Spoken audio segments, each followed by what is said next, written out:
welcome to the Boopcast, episode 55 for some reason. We are your host, SheNoob, and... Cory. Who is not that way, he is that... Why is my Oh, camera you're- back to front? Hold on while I fix it. Are you that way? It's the wrong way around, I'll fix it, hang on. This week, we are discussing chapter 11 of Ruby 7, and of course, every single one of these I select is the wrong one until I select the last one, which is the correct one. Well, today we're going to talk about Ruby 7, chapter 11. I already said that. I don't care. Flip horizontal. There we go. Now he's that way. And now you can see black lines. I love this. It's so good. It just works perfectly every single time. There's no Technical difficulty. It anything wouldn't be a wrong with it. Boopcast without one. No, it wouldn't. Okay, that's better. Alrighty. And this week we Yay. have joining us both first-time guests. I think Yeah, so. Magic so, and yeah. Brandon. Yeah, neither of you have been on before. Absolutely. Which is Hello. a travesty. I don't know why Magic wasn't on last year, but you know, probably because her schedule was full. Because I was probably busy as all hell last year as well. Probably were, yeah. So neither of them have been on before. They are both incredible members of our Twitch communities, my community, Cory's community, and Nerds and Noobs as well. Yeah. So, Yeah. starting with Magic, do you want to tell us a little bit about yourself and how you got into Ruby? I'm Majickman. I'm a sort of a streamer in hiatus. I'm actually more of a aspiring science educator at the moment. Um, I got into Ruby. It was so strange. I found Nerds of Oz or Larissa on YouTube of all things.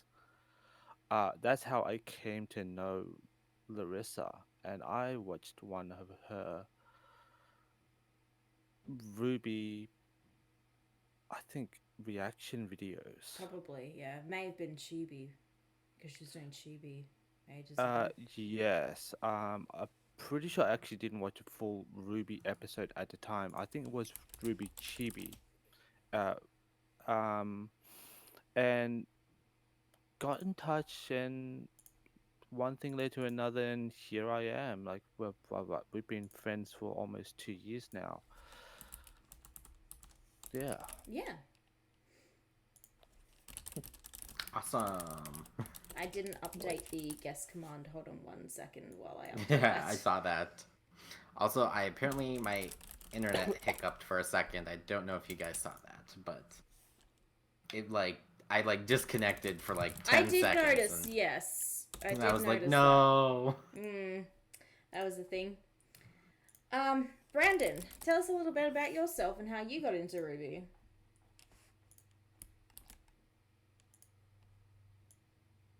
Unless he just crashed as well. Yeah, this is Technical going well. difficulties. Also, Brandon, yes, he's here. I think his internet may have just dropped, or he's having trouble with it. Again. This is going super well today. Yeah. Love that for us. Yay. It's been one of those mornings. It's been one of those weeks. Yeah. Well, biggest oof. He'll probably be back at some stage.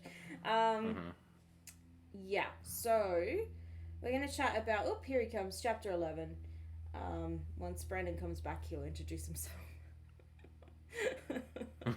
It's loading. Hello. Hello. Hello. Hello. We can't see you. There we go. Oh, gotta love that. I'm- Technical difficulties. Who are you? How'd you Definitely, get yeah. into Ruby? My name is Brandon, and I got into Ruby actually because between like volume 3 and 4, and there's this person that animates a series called Witch Tale, and she loves Ruby. Played Red Like Roses and Mirror Mirror in her stream, and one of her mods actually looked me on the series. Then I discovered Murder Birds and Lady Stardust, and that led to me discovering Vitalcast and Boopcast. It's been a fun journey ever since. Brandon is sad. Other Brandon is disconnected. There's so many Brandons in our community. It's like, why? It's like 3 of you, There are isn't there? 2 of them. I think there's a third one somewhere. I don't know whose community that's in though. But yeah, so we're gonna have a chat about chapter 11. Oh boy, what a chapter it was! That's a crazy episode. My favorite new favorite chapter of the volume. Yes. Yeah. Containing one of my favorite fights of the entire series. It's Yeah. up there with Crow versus Tyrion. It's up there with bloody No Breaks. It's up there with all of the best ones for sure, easily. It was incredible. Such a unique fight too. Just two Yeah. with gun. It's such a unique fight. Yeah, it's really Yeah. unique, and like I love the way they used the gravity dust. I know Cory's a slut for that, so he would have loved it. I know. But Yeah. I just love the way they handled it, and when they showed the concept art in the credits for how they mapped out that fight, I'm like, Jesus Christ, this was very well put together, thought out, choreographed. It looked amazing, felt amazing. It was really had a lot of stakes behind it. And it was just a really satisfying, good punch up between two dudes. Yes. Where one was fighting with his brawn and one was fighting with his brains. I really, really loved that fight. It's definitely one of my favorites ever. I didn't expect a fellow Witchtown fan. I love this music sung by Yeah. Caleb Heil, Yeah. which is really cool Yeah. to see. I didn't catch that it like- was Caleb at first. Yeah, I In the like. beginning, sorry. You're right. I watched the episode and I heard the song. I was like, God, that voice sounds familiar. Who is that? And I'm sitting there like for half the fight trying to work out who that is because they sound so familiar. And then afterwards, I spoke to Cory and he was like, "It's Caleb." I was like, "Yes, it is Caleb." How did I not pick that up? But it was so cool to hear him doing a song in the actual show, not even on the album, in the show. He would have lost his goddamn mind when they gave him that opportunity. So I'm really happy for him because he's incredible. And he's been a Ruby fan for ages. And he makes incredible metal covers of the Ruby soundtrack, so you should check him out. Right, Caleb Hiles gotcha. on YouTube. I'll put it in the chat. He also does just lots of anime in general. Anime, yep, Disney, Yeah. lots of stuff like that. He does a lot of collabs with Jonathan Young, who's also incredible. So you should definitely check both of them out. But yeah, he's amazing. I'm so happy for him. He got to have a song in the show. Because I heard it and I was instantly like, not Jeff. So familiar though. Who is that? Yeah. It was bugging me the whole time. But I love the song. I love the lyrics. I think it's really cool. We got an Ironwood themed song that I wasn't really expecting, but I mean, obvious place for it. Like, Yes. great absolutely. opportunity Yep. for them to do that for the character. And especially considering how much his character turned on its head immediately after this. It's going to be really cool to hear the full version on the album because I think they could do some really interesting things with it. Definitely. As far as the tone and the lyrics are concerned. Yeah. I just love how also they always use the music to further tell the story of these characters. And even just the little bit that we heard of it, it already so clearly tells the story about how Ironwood views himself and stuff like that. So I'm excited to hear the full version to see what further insights it gives into, probably how he views sacrifice and stuff like that. Yeah. And I noticed some people drawing a comparison to Lionized and how Adam only cares about himself and doesn't care about others. Ironwood only cares about others and not himself. But in doing so, he does things that come off as very self-centered. He's a very interesting character in that regard. That to everyone else, he appears to only be thinking about the less and not the fewer, not the greater. And his attitude, he's very flippant as a character. He's extremely bipolar. He's one way and then he's another, and it's like you get whiplash watching his character on screen. It absolutely shows in this episode. His mood completely changes halfway through the episode. And it really goes to show his PTSD and how much that affects him. And I think very much that chess piece very much triggered his paranoia, whereas before he was all for it, but this just broke him. And then One little chess piece was all it took. Second guessing every move he made. And this is the thing, Cory and I was saying this after we watched it, that Tyrion and Watts did all of the work and like all of the mess, and then Cinder came in and put one little queen on the desk, and she took all of the credit. She was like, "This was all me, bitch," when really she did literally nothing. So like, yeah, that was She stole that kill. Classic Cinder. Basically. Classic Cinder. Comes in But and it steals worked so all of well. the credit for shit she did not It do. works so well. I mean, just Does. that. She's an opportunist. Like, she'll take any She is. opportunity she can. She is, Like, and she knew that would set him off, which is what she wants. She wants to set him off. She wants to scare him and make him panic. Because when he panics, he makes dumb decisions. We all do. Very I think clearly. we all do. Yeah. He makes very unwise decisions, despite the warnings of the people around him that this is not going to go well. Our tin soldier's heart has costed him his mind. Yeah. I mean, yeah. Pretty much. He's such an interesting four-dimensional character to me in that, like, he is so flippant. He has that heartful side, but he also has the side that we're seeing now, which is cold and calculated and almost inhuman. Well, that's one interesting comparison I saw people making, is that, like, you saw, like, what we saw in chapters 9 and 10 in the start of this one, he was very much, like, using his humanity, and, you know, like, even when he was holding Robin's hand in that thing, he was using his human hand in that, and it was very much, like, compassion and heart and humanity, unity, and then with what happened to him and having his arm very, very burned and everything, and, like, coming back in a cast and everything. Yeah. It's horrible. But, like, it was kind of showed how all of this stuff, like, damaged his humanity. And so all we're seeing left is the part of him that is still strong and still good is his, like, robotic half. So that's why now we're getting this, you know, cold, calculating, evil-ish thing. Yeah. Some people noticed he had this other gun. Like, maybe the two guns represent his humanity and his robotic half. Yeah. And And then he lost one of the guns. Yep. And now all he has is his robotic half. Yeah, one of the guns was like a darkish grey, nearly black colour as well, which was interesting, but the other one's white. I'm really curious what that gun is called. Yeah, because I don't his know. white one, his white one is due process. So I'm wondering if the black one will be like by any means or something to help show the, like, black and white side of his justice and stuff like that. I thought it was like maybe one is due and the other's process. Combined, or maybe one is due process and the other's another name. They were. I can't think collectively they were due process, but we don't know for certain. Yeah, possibly. I mean, that would make sense, but, like, I know I would like the, you know, kind of alternatingness of having them name different things.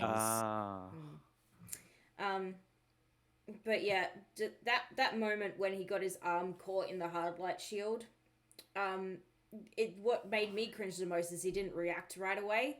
Like, he didn't feel it right away. Didn't realize what had happened until he looked at it and was like, oh shit, and then started trying to pull it out, and, like, it literally burned all of his skin off. Like, you could see the muscles. He flayed himself alive. It's horrible, and it sounded really painful, and I hate when shit like that happens.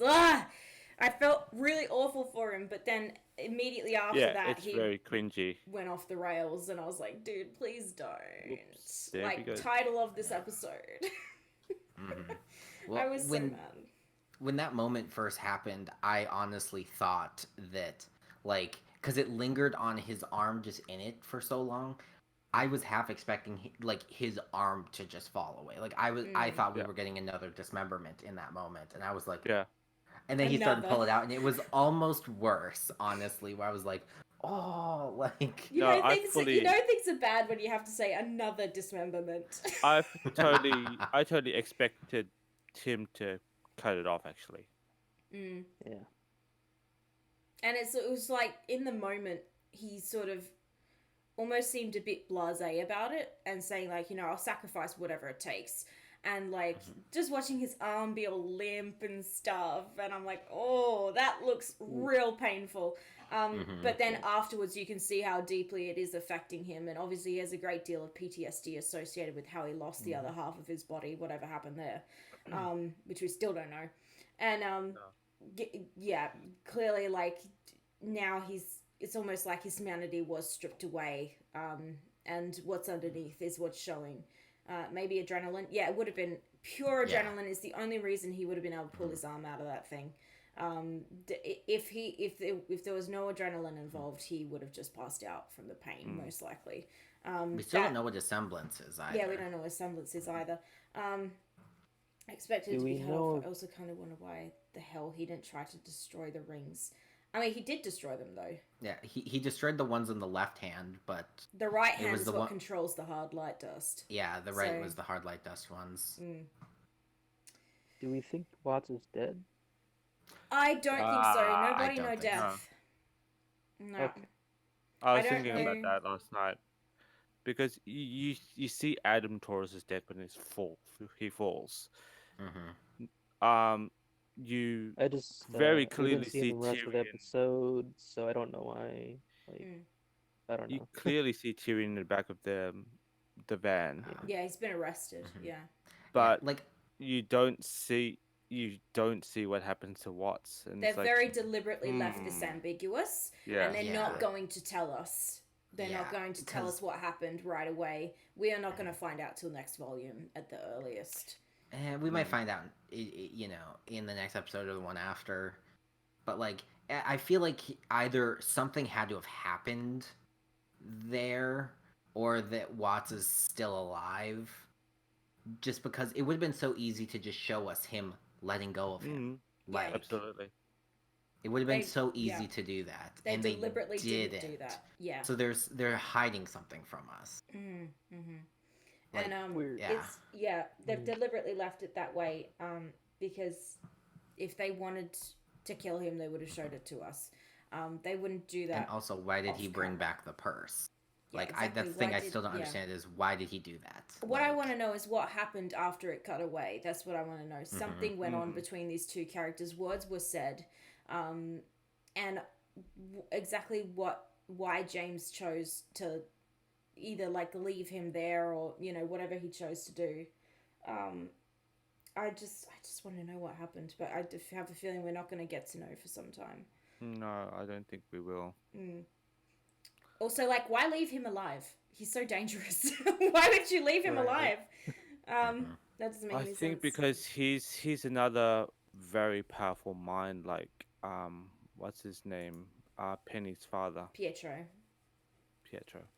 I guess they could interrogate them for more information, but other than that, I'm not sure why. Really. Yeah, first of all, why bring the purse back? We keep calling it a purse. It's like whatever. It's a bag. Why bring it back, and why not open it before you do? Because then out pops Salem. Like, hello, duh. My mind goes back to the fact that each of those 5 people in the team were working on some sort of defense sort of research, and we don't get a clear understanding of what Arthur Watts was actually working on. And I think my guess is they'll need his technology to defend Atlas. But why would they trust anything that he builds for them? Is the thing, though. Wouldn't. Like, and plus, also, he's already faked his death once before. Yeah. See, I was wondering that too, Pishin. I had a feeling that he probably designed the Paladins because he died in the Paladin incident. The Paladin incident, yeah. We don't even know the timeline for that one either, when he's supposed to have disappeared. So, it could have been within the course of the show's events. It could have been just before that, or, because Paladins didn't show up till Volume 2, and they were in a very early prototype stage. So, it could very well possibly be that Watts' disappearance occurred during show events, way back in Volumes 1 and 2. So yeah, it would be nice to see more about Watts and Ironwood and Pietro's history, but I don't think there's room for it in this volume. No. I think we're going to spend the last 2 volumes dealing with Ruby and Aesop's being at odds and Ironwood and Salem's inevitable arrival in chapter 13 as well. So, she coming. It's gonna happen. And there's also the fate of Atlas that currently is in question as well, and what's going to happen to the city and the citizens in the city. I don't think Atlas will fall this volume because I don't think there's time for it. But it's definitely it's looking to me like Salem's going to show up at the end. We've already had confirmed a cliffhanger for one of the next 2 chapters. They said there's going to be a cliffhanger. Whether it's chapter 12 or 13, we don't know yet. There have been several terrifying things that have been more or less confirmed, or at least teased by Kruby, but we'll get into those. But I'm thinking that if Salem shows up by the end of the volume, it's going to kick volume 8 off into conflict immediately, and I think Atlas is in very real danger of falling by the middle of next volume. Like, I feel like they're gonna... The big disastrous thing is gonna happen halfway through the next volume, and then the rest of that afterwards is going to be a lot of fallout and figuring out what to do next. And Fallout. There's also the theory that... Yeah. Go ahead, Brandon. Basically, it could even happen at like the very beginning of the volume, and the rest could just be fallout. Yeah, trying to get away from Atlas. They've said we're going to spend 2 volumes in Atlas. That could be a misdirection. But it also could be that technically we're spending 2 volumes in Atlas, but Atlas ain't in the sky. Yeah. Atlas is on the floor. Sam's going to ride in on an ancient dragon wyvern. I'll put money on that. Possibly. Because does it count that we see... Do we see Atlas at the end of volume 6? Kind? Yes. I mean, we saw it, but they were, yeah. So we spent 2 volumes in Atlas, maybe. I mean, but they weren't in Atlas yet. They were near Atlas. No. Yeah. I'm just trying to see if there's any way that could be played around just as a misdirection. I mean, Kruby have a terrible habit feel like there aren't enough time. Kruby have a terrible habit of blatantly lying to our faces about things. They've done it on several occasions and been called out by the fandom. Yeah. So like, it's not like just because they say we're spending 2 volumes in Atlas, that doesn't mean A, 2 entire volumes, and B, it doesn't mean 2 volumes at all. Like, they could just be bullshitting. So they like to tease us and they like to throw us off because they like to watch us run around like mad ants trying to figure out what the fuck is going to happen next. Because this is why I give up on predicting things, because it never happens the way I expect it to. True. But they're very good at misdirecting the fandom, so our focus is on one thing and then they go, but actually this. We could spend 3 volumes in Atlas. No. I hope not. No. I love Atlas and all, There's but like, no way. I also want to see Vacuole. There's no way. Atlas is so screwed, man. Originally, Chapter 1 of Volume 7 was supposed to be part of last episode of Volume 6. Yeah, it was supposed to be. I'm glad that they changed it. But yeah, they have said since then as well that we spend Volumes 7 and 8 in Atlas. That doesn't necessarily mean Atlas has to exist though, like as it does now. It was a better premiere. It felt better as premiere, absolutely, 100%. But there's also the theory. I had a thought and it's gone. Completely lost it. Is it about it's the theory about teams White Rose and Bumblebee being split up by the end of the volume because of that fucking Verve teaser from way back before the volume started. Months before the volume started, they teased this, and I had forgotten about it until this week when people started bringing it up again. Everybody's theorizing that something terrible is going to happen to Blake, first of all. And that RW and BY are going to be split up. I don't know if it's going to be as extreme as it was in Volume 4. I think that with all the conflict, they're going to end up separate from each other, unable to get to one another, with everything that's going to be going down in Atlas by the end of the volume. It could be really interesting if, like, Blake and Yang went down to Mantle to help Robin and Ruby and Weiss went to help Winter, or Oscar, and then Right. or Oscar, and Ironwood's plan to like lift Atlas actually like happens, Right. and then so Mantle is stuck in Remnant, and Atlas is up in the atmosphere, and like that would be how they separate. Save them. It's not. He learned nothing from Volume 3, clearly. Also, does he just not realize that, like, you fucking moron, Cinder is still up there? Like, yeah, she's in Atlas. She's still a problem. Atlas. You need to deal with her first. I don't think Cinder's going to be successful in getting the Winter Maiden powers. No, I think Winter Tree's life is in very dire jeopardy at the moment. I think Ruby's silver eyes are going to be a factor. I saw a really interesting theory the other day that Salem's red veins on her skin are damage caused by Summer's silver eyes. And I thought, that's a really interesting theory, that possibly Summer tried to destroy her and couldn't, but at least in that sense, she is fallible. So, yeah, once Salem has her sights on you, you're going to get fucked, exactly.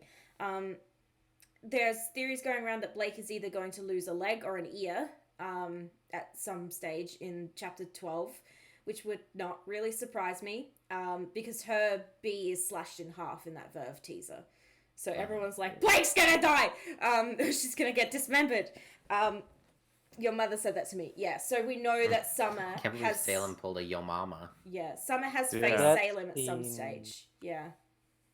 That scene. I'm surprised that made Ruby break down as much as it did. I think for her, though, it was a revelation to her that Salem killed her mother, is how she saw that. Yeah. Because if Summer went up against Salem, Ruby's smart enough to realize my mother did not succeed. And like the fact that Salem said to her she was wrong too, like goading her like, I killed your mother, bitch, what do you think about that? And so I think for Ruby, that's why it affected her so greatly, is that that was her revelation that my mum's not coming back, because she had uncertainty up until that moment. Plus, also, Ruby's always had so much trauma around Summer's death anyway. She was so young when it happened. Yeah. Entirely surprised that it affected her as much as it did. Yeah. Go ahead. That whole scene reminded me of Red Like Rose's dying for nothing. You know? Yeah. And how, I don't want you to waste your life in vain. Yeah. Yeah. And this moment has been built up for so many years. Ever since, I would say, Volume 2. And she always keeps everything inside. And I feel like this is the final nail in the coffin, which is why she reacted the way she did. It's finally everything pouring out. Yeah. I also am taking it as confirmation of Summer Rose's death. It's obviously not confirmation because it's what Salem says. But I feel like if Summer went up against Salem... She's a master manipulator. To be honest, I don't really take what Salem says as hardline. Okay, she's actually dead. Because nobody... Yeah. No death. Yeah. I agree with you. Have we seen Salem lie at any point in the series? Have we ever seen Salem lie? I don't think so. Not directly. I mean, we heard of her hide things from Ozma, but that's kind of about the extent of it. That's not necessarily a lie, though. That's it's not it's a lie of omission. It's omission, omitting the truth. Yeah. Yeah. So Salem is generally truthful. Yeah. She manipulates people by telling the truth, which is really interesting. She knew that those words would affect Ruby. Yeah. So that's why she said that. But I think for me, it feels pretty final for Summer Rose's, for the uncertainty surrounding her character. Especially those haunting shots they had of her with the sound in the background. I'm like, oh god, I think she's definitely the sound dead. editing was pretty. The sound design was so good. My sister thought that was like Salem like infiltrating Ruby's mind or like giving her these visions. And I was like, I think Ruby's capable of that all on her own. And it's the same like... sort of thing that we saw in Volume 6 when she used her silver eyes and she was thinking about Summer Rose on that cliff, where we very much know that her grave is now. It's the same thing, but it has this horrific, haunting undertone to it. And I think it's just Ruby conjuring that in her own mind, because she was so little she wouldn't remember much about Summer Rose. So it's probably one of the only memories she has of her mother, is that what we've seen now in 2 different lights. She'll bend things to her favor, but still truthful, I have a theory about what was happening when her eyes were flashing. So we know the silver eyes are for, they're activated by wanting to protect life and used against the Grimm. Mm-hmm. I think what we saw was the opposite of when you want to take life. And Ruby was like really angry, which is why her eyes were like flashing out of control like that. That in combination for emotional stage. It just adds more to it, I feel. It definitely seems directly correlated to the way Ruby is feeling, her focus, her emotional state, her mental state. So I think them showing that is an expression of her heightened negative emotional state. I think it was just kind of her losing control. Was kind of my interpretation, is she was feeling so many things and she was just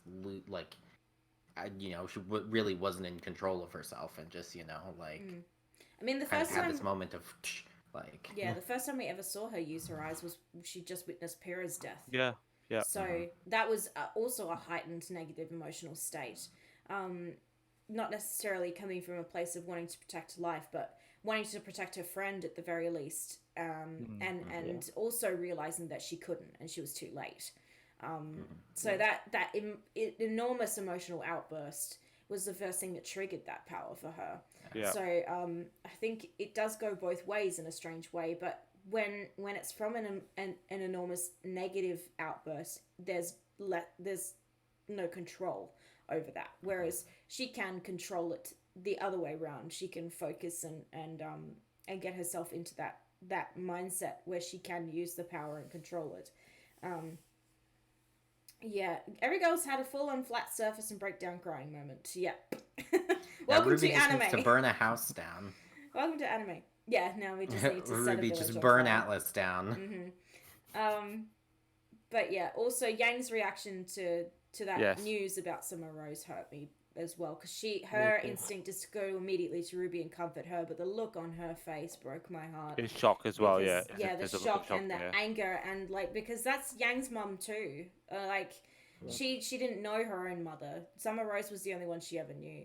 So, and I'm like, but Yang is perpetually a character who wants to remain and appear strong.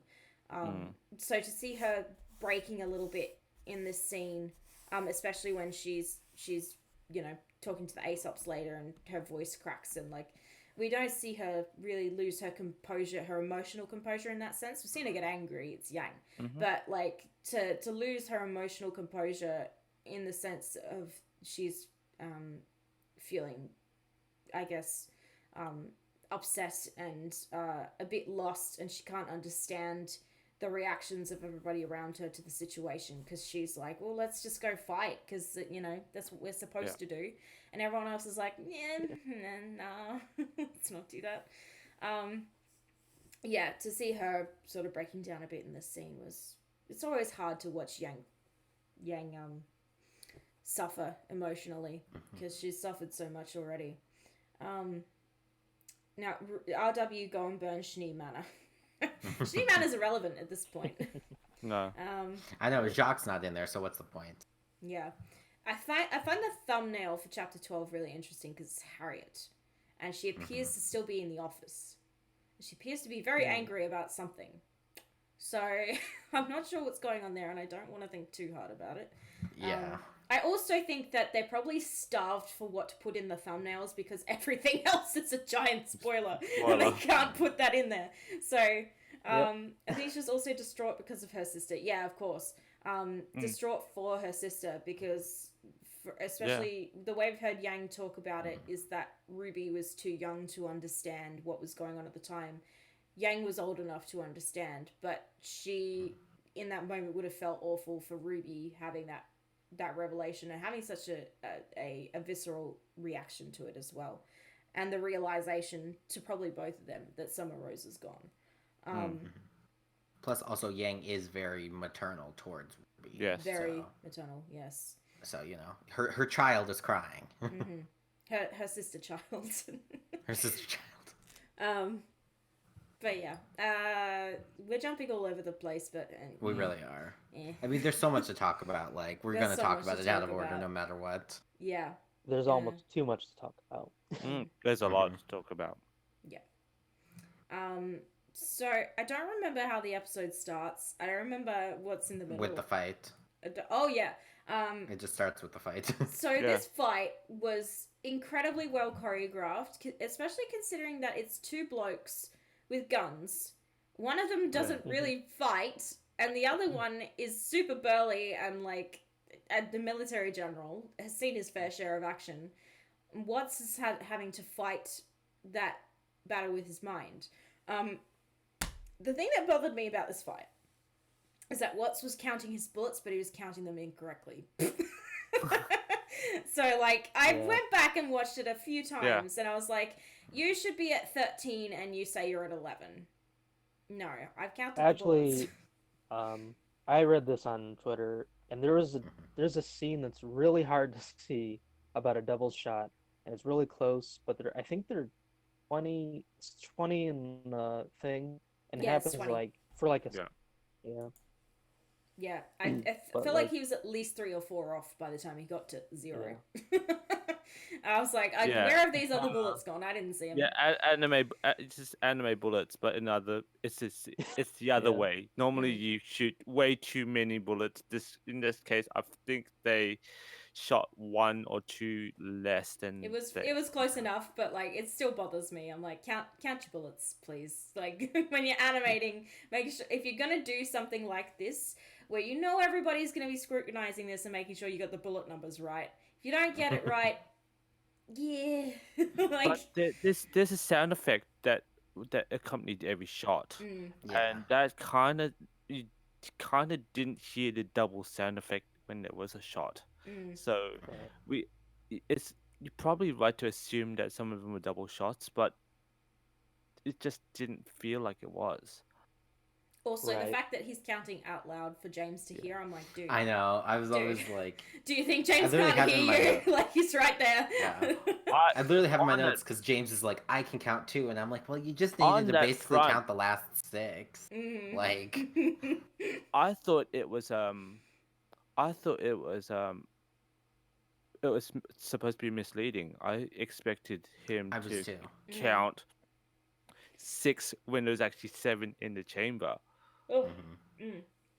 Yeah, I know, because like when at the very end he had the gun to his head, and I was like, I was like, he's gonna go for the thing where he doesn't have any bullets left, and then he goes bam and gets him, like, isn't he? I was expecting that as well. James's aura wasn't down at that point, so it wouldn't have. It was. Really? Was it? I didn't see it go down. Yeah, because it was when his aura was very hard to see, but when they both landed in the middle was when his aura went down. Oh, I did not even notice. But because his is such a light blue color, I only noticed it on my third time watching through that I was like, there was his aura. No. If you got Tok versus Maria right for 60 seconds, I feel like 20 shots would have been easier. Not necessarily, because like 60 seconds is an amount of time that a fight needs to go for. Yeah. That's a good that's a good parameter to they're like, okay, we need a fight that's going to last exactly 60 seconds. What can we do in that time?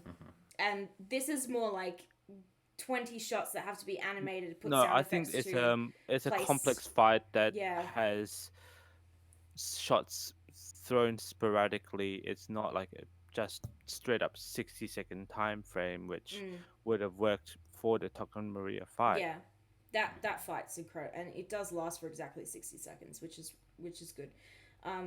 But also that's a good parameter for them to be like, this fight's only going to go for 1 minute. Whereas a lot of other fights like this one go for several minutes. I think this one was about 5 in the end, 4 to 5 minutes. I think it was only 4, but... Yeah. So, but like still also the 20 with the 20 bullets things, like you have to be like counting the ones that like potentially get fired off screen, because like you need to keep it engaging to watch without like making sure you're front and center for all 20 bullets. Yeah. Like, so it is kind of a thing where they have to keep it fast paced, but like, keep track of the bullets. And I wouldn't be surprised if maybe stuff got out of sync, but yeah. And this is like 20 shots that have to be animated, had sound effects put to them, placed in a way that makes sense, that fits in the narrative of the fight. So it's a lot of a lot more complicated than you might think that it is. But yeah, especially while one of them's standing sideways on a wall and another one's upside down, like yeah. Yeah, God, especially the way when they you got use gravity involved as well. Yeah. The way they used that Tron arena that we missed out on in Volume 3 was incredible. So good to see that in action. And like, am I the only one who found it hilarious watching Ironwood flail around when he wants to turn on the gravity dust? I'm like, dude. It was almost like every single time it happened, he didn't see it coming. I'm like, dude. He eventually learned at the end, but I'm like, it's coming. Like, just, prepare for it. Maybe there's certain areas where it could have worked well, like when Watts ran across hard light platforms. Yeah, he was firing back at him at one point. I found that really interesting too, that he could do that with the hard light dust. It's very similar to how Weiss's gravity glyphs work, which is interesting. But yeah, I love the way that gravity dust can be used in the show.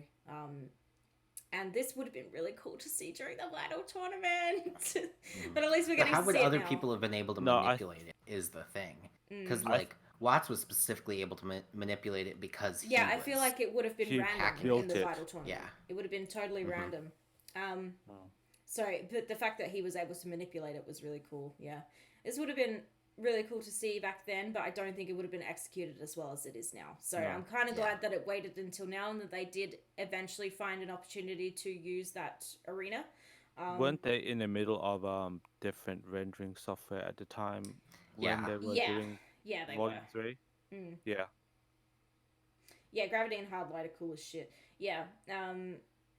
I'm curious about hard light dust. I keep wondering if it's actually something that's mined or if it's a type of dust that's manufactured, rather probably than manufactured. Mined. Yeah, it's very Atlas specific.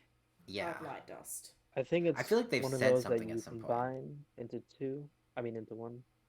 Yeah. Because we usually have like the 4 main ones, and then you combine them to make different. Yeah, it seems very Atlas specific kind of dust. We've seen Weiss use it maybe once in the No Breaks fight in Volume 2. She used it against the White Fang Lieutenant, but it looked completely different to how it looks now. It was like basically like a bubble shield then, and now it's more like the typical electronic shields that we're used to seeing. Magic's alarm is going off.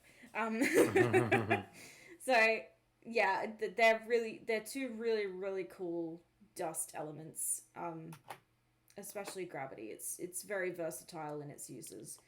But I also just love the way the fight itself was choreographed with the moves and like the way that Ironwood is just like smashing his fists into Watts. It felt very satisfying.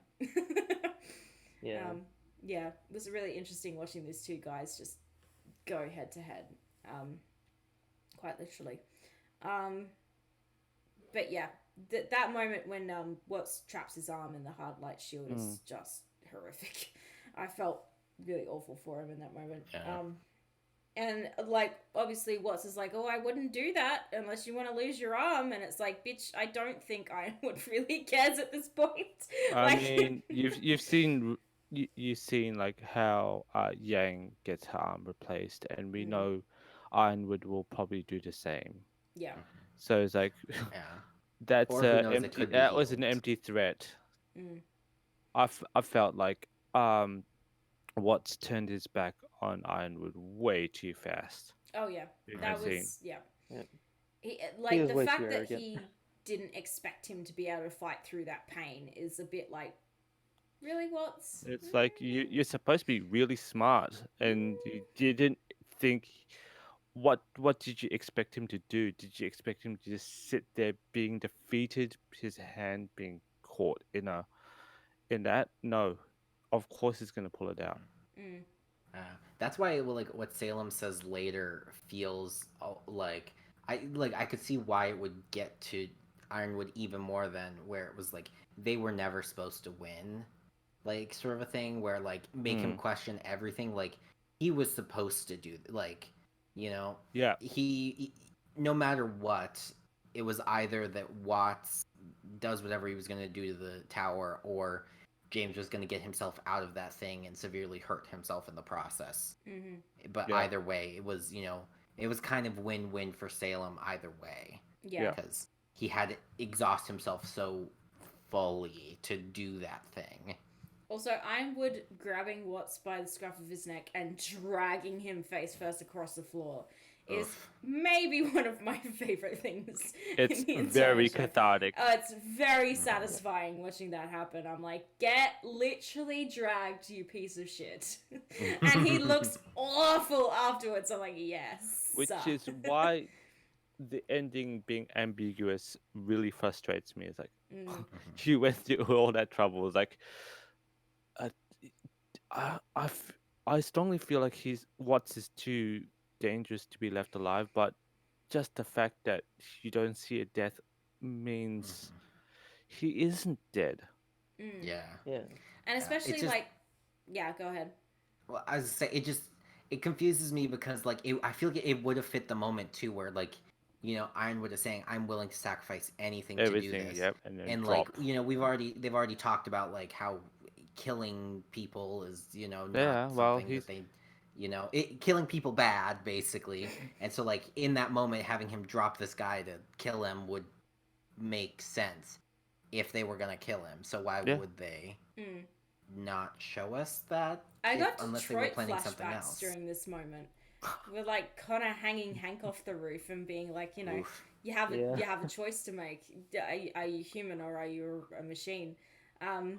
And it gave me real flashbacks to that, and I was like, it's fascinating. I was kind of annoyed that we didn't get a resolution to that, but also I feel like it's really strange of Ironwood if he left Watts alive to then immediately turn around and go, Mantle's fucked, who cares, let's kill them all. And I'm like, dude, you literally just left a psychopath alive back there. Do you know that? Are you aware of this? Like, right. See, that's why I almost hope that like all of this is some kind of weird maneuvering on Ironwood's part. I don't know what the point of it would be, but like I'm just hoping that I'm like something happened in that arena that like James is now doing all this stuff and he's like setting the ultimate trap that he needs Team Ruby to not be on his side to sell the illusion of whatever he's planning. I really doubt that. Yeah, I sincerely doubt it. It would be cool. I sincerely doubt it. I just think the other shoe has dropped, which I've been waiting for all volume. Sorry. Yep, other shoe. I don't want to believe otherwise because I will feel very manipulated, and I'm sick of being manipulated this volume. I just really want to like Ironwood, and so I'm like, no, he's not evil. He's not doing bad things. Here's the thing. Ironwood has always been the Jaime Lannister of RWBY. Because one minute we hate him, and the next we feel sorry for him, and then we like him, and then we hate him again. And that was true for Jaime Lannister's character from season 1 to 8. So, I don't think Ironwood's going to be any different. I don't think we're ever going to stop flipping on his character. Because his character never stops flipping. So, I was cheering for him at the start of the episode, and the end of the episode, I was like, fuck you. Sorry. No, I think that sort of manipulation, I think, is exactly what they planned. It's like, you're rooting for him right at the very start, and then suddenly you get blindsided by how he treats Team Ruby. They very much wanted us to be unsure of his character from the very beginning. Oh, yeah. I think Volume 3 starts... People were on the fence. I don't trust this guy. He's kind of a dick. And then by the end of Volume 3, once we learn about his history and see him defending Beacon, we are on his side, and then like volume 4 comes around, we see his good side, we see his bad side, and it's like we just can't make up our minds about James, and that's what they want us to be unsure of his character. I feel like he is going to go out in a blaze of sacrificial glory, but not I don't know if we'll necessarily feel good or bad about that. I think he's going to be conflicting right up until the very end. I also am not sure about his fate this volume either. So I'd love to see like Robin take over as headmaster. That'd be cool. She would be awful. She'd be great. She's so reckless and short-sighted. Like just like Ironwood. See, they're perfect. Yeah, but I feel like Winter would be a better choice. True, but if she's the maiden, that might be dangerous. I mean, she could lead as a maiden. I think she's gonna die, unfortunately. Yeah, that's true. Because like that meme that I mentioned last week, Cinder has killed every maiden and potential maiden that she's come across so far. So I don't know that necessarily Cinder is going to kill Winter. She didn't kill Raven. No, she didn't kill Raven. That's a good point. Raven's the only one, but like Raven's better than her. So Raven's had the power for longer. She's also a better fighter, and she's also a piece of shit as well. So they were evenly matched in that sense. But Raven was just better, so she won. But the previous 4 maidens she caught by surprise. Yeah. Amber she caught by surprise. She also had help. The second time she encountered Amber was defenseless. Pyrrha went to her, which was a mistake. But, that was just she knew she wasn't going to win. That was just outmatched. Yeah, Pyrrha was. Well, I don't know that she was outmatched. She almost won, but Cinder was a cheeky fucking cheat. Yeah. Sneaky cheat. And her arrows apparently go like this.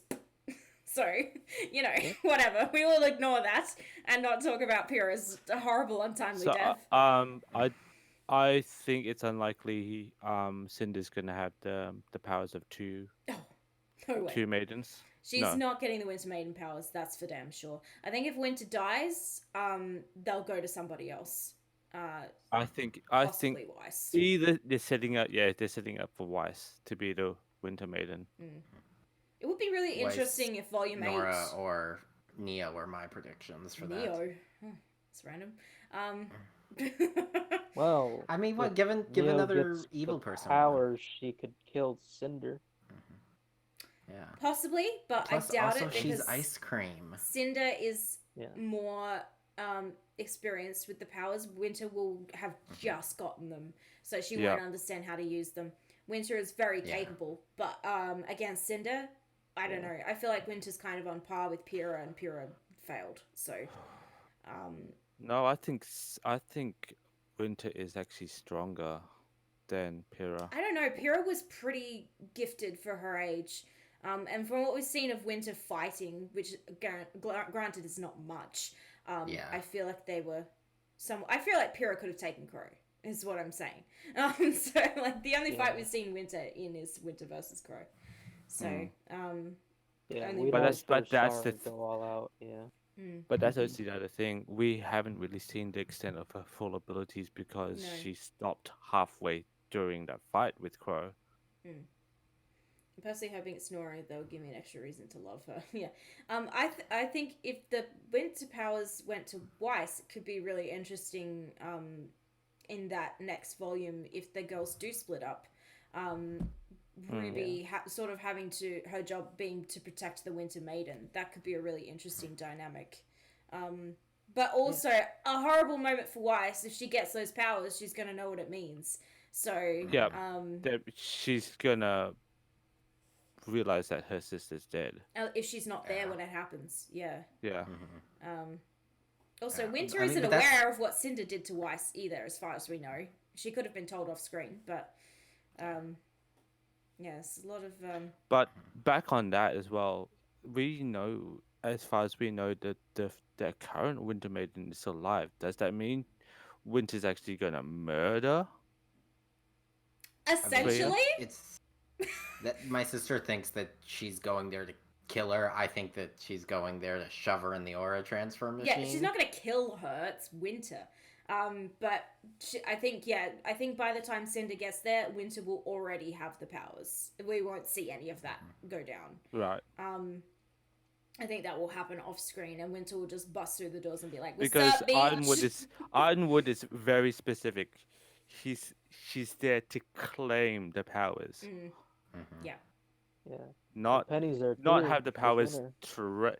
not the powers traded over. It's claim the powers. It's like taken by force. If she has to, yeah. But also Penny is there with Winter. We saw them in the corridors of the hospital, Yeah. so Penny is able to help her with that transfer. So I think that's how it's going to go down. Is Cinder's going to get there much too late to claim the powers. But also the idea of Winter and Penny going up against Cinder is terrifying. Especially because we just got Penny back, and if something happens to her, I'll be real mad. I mean, yeah, she's a robot. Yes, she can come back, but at what cost? We've learned what's the cost of Yeah. Penny's resurrection. I don't think Cinder could take Winter and Penny. Like, I feel like they're. I don't really know. powerful. She took Oz, so and it's Oz. But the other thing is we don't know what extent her injuries are from her fall. She doesn't look like she's in the best of shape at the moment.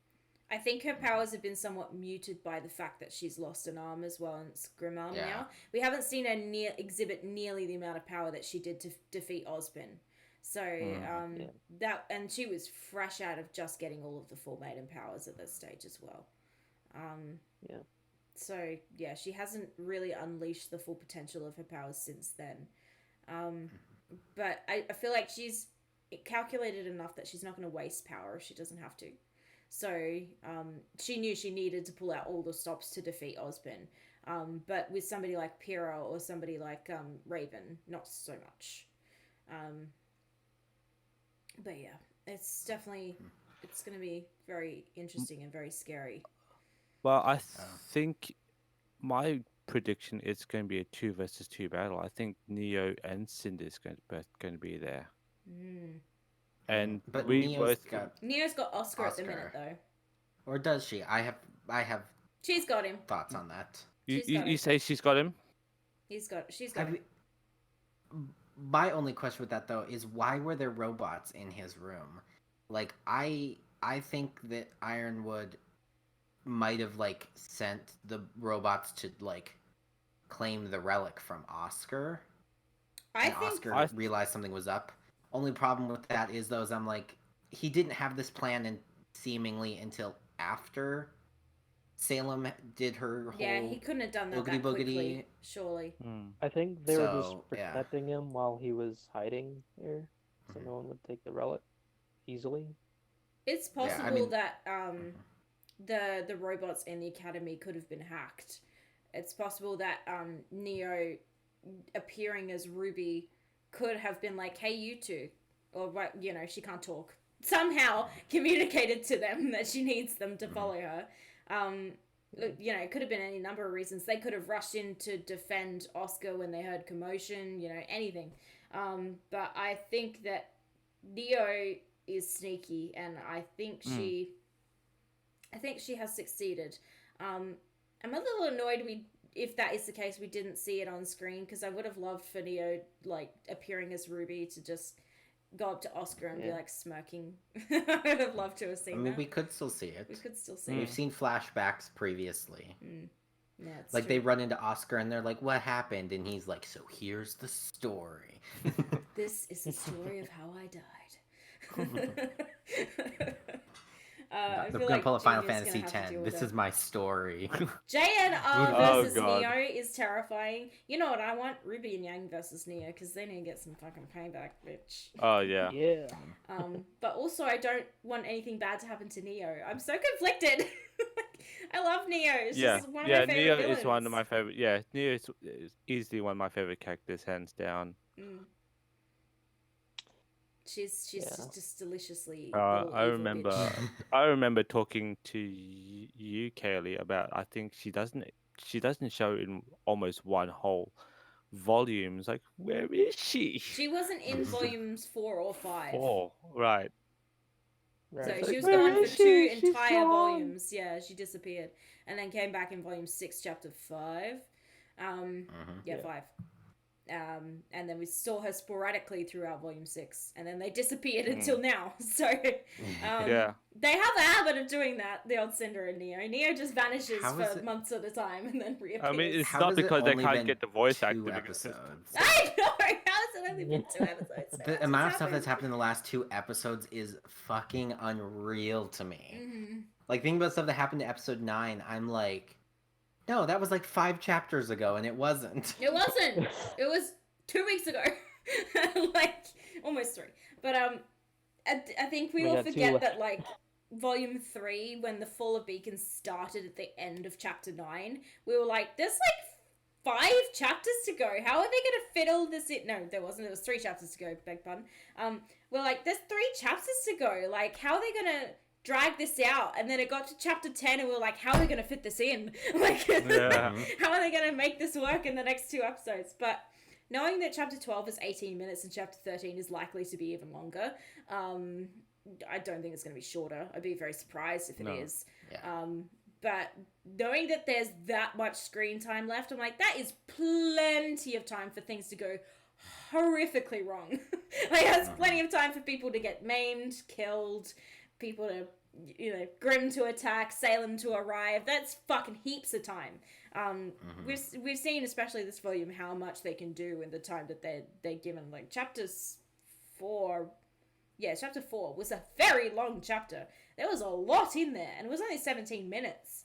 I'm like, we've got like an extra minute here. That's dangerous.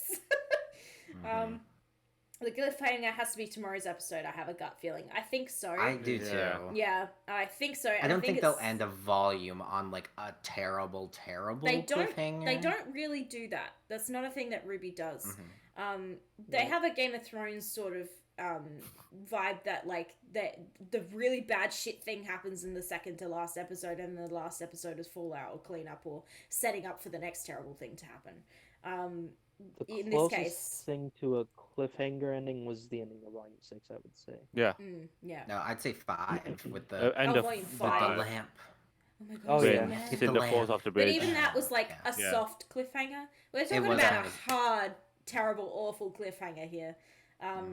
So yeah, I think it's going to be chapter 12 for sure. I think after chapter 12, we are going to be absolutely reeling to wait a week to find out what happens next, and how the volume's going to close out. Wasn't the last episode of volume 3 stupid long? It wasn't. It was like 23 minutes plus of then runtime the ending credits. and then end credits. Yeah. It was nearly 30 minutes altogether in length. So yeah, it seemed like it was longer than it was. It felt like an eternity. Well. Also, it was just paced kind of slowly compared to how episodes are paced now. Yeah. Especially because like by like the 12-minute mark, the action was over and the rest was just like talking. Yeah, fallout. Yeah, Yeah. exactly. It was a very strangely paced episode because like it just sort of after Pyrrha's death, it shifted tone completely, and it was very slow draw out towards the end.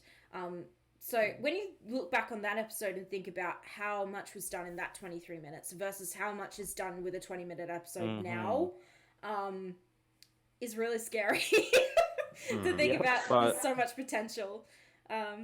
Volume 4. But I feel this episode they just threw in too many things for a 20-minute. I found both fights to be a little bit rushed, especially the Tyrion fight to be a bit rushed.